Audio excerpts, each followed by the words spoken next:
Ramayana first look has catapulted Prime Focus by 1,000 crores. Yes, that's the news. That's the big news. July 1st onwards, जो Prime Focus का जो stock है, उसमें एक ज़बरदस्त उछाल देखने में आया है. And they have profited by 1,000 crores. And उससे पहले अगर बात करूँ, जून 25 से जुलाई 1st तक का भी जो दौर था, उसमें 30% का जंप उनके स्टॉक में देखने के लिए आया है. एंड जैसे मैंने पहले भी अपने एक रिपोर्ट में मैंने कहा था कि दैट ये फिल्म बहुत बड़ी होने वाली है और ये फिल्म कहाँ तक जाएगी, इसकी हदें तय कर पाना, महदूद कर पाना बहुत बहुत मुश्किल है. 1600 करोड़ का बजट बता रहे हैं, 900 crore for part 1 and 700 crore for part 2. अगर आप देखें कि सिर्फ टीज़र से जो है वो 1000 करोड़ से ज़्यादा वो ऑलरेडी आ चुके हैं. And just imagine that how it is going to pan out. Is definitely going to be a profitable venture. मैं आज आपसे लिख के कह सकता हूँ. एंड ना सिर्फ ये प्रॉफिटेबल वेंचर होने वाला है, ये बहुत ज़्यादा प्रॉफिटेबल वेंचर होने वाला है. जिस तरीके का विजन फिल्म मेकर्स का है, जैसे मैंने पहले भी जिक्र किया कि दैट गोरे भी देखेंगे इस फिल्म को. आई जेन्युइनली फील दैट गोरे देखेंगे इसको. This will be watched not only by Caucasians. I think across the board, चाहे किसी भी रेस के लोग हों, इसको फिल्म को देखना चाहेंगे. बिकॉज इसमें अगर मैं कहूँ तो एक अवतार वाली फीलिंग है.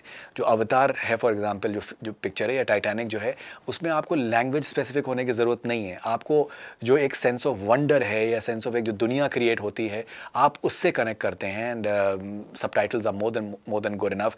And that is exactly what is going to happen with Ramayana. This is what I genuinely feel.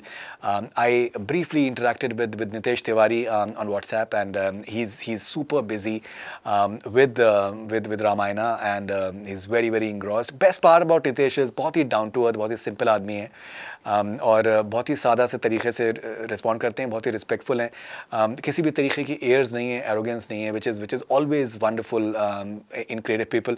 मुझे लगता है कि आगे वही जाते हैं, लंबे टाइम के लिए वही लोग जाते हैं जिनके पैर जो हैं ज़मीन पे होते हैं. And Nitesh Tiwari definitely is that sort of person. यहाँ पर मैं ये भी कहना चाहूँगा कि ये भी रिपोर्ट्स हैं कि that Ranbir Kapoor has invested 20 crore in Prime Focus. So definitely should be a good investment for him as well. I am sure that he is going to benefit like no other actor in the recent times from this film. Sentiments जुड़े हुए हैं इस कहानी के साथ में, बहुत सारे लोगों के. और अगर आपने उसको एक इज़्ज़त के तरीके से, एक अच्छी नीयत के साथ में आपने उसको सामने रख दिया एक बड़े पर्दे पर, तो आपका स्टेचर क्या हो सकता है आप सोच सकते हैं. अरुण गोविल आज तक जाने जाते हैं. Just imagine where exactly Ranbir Kapoor can get catapulted from here on. So yes, congratulations to the entire team, congratulations to Prime Focus, congratulations to Nitesh Tiwari, Ranbir Kapoor and the entire team. Looking forward to much more fascinating news from Ramayana. Do share your thoughts. This is Faridun Sharia for Connect Cine. Stay connected.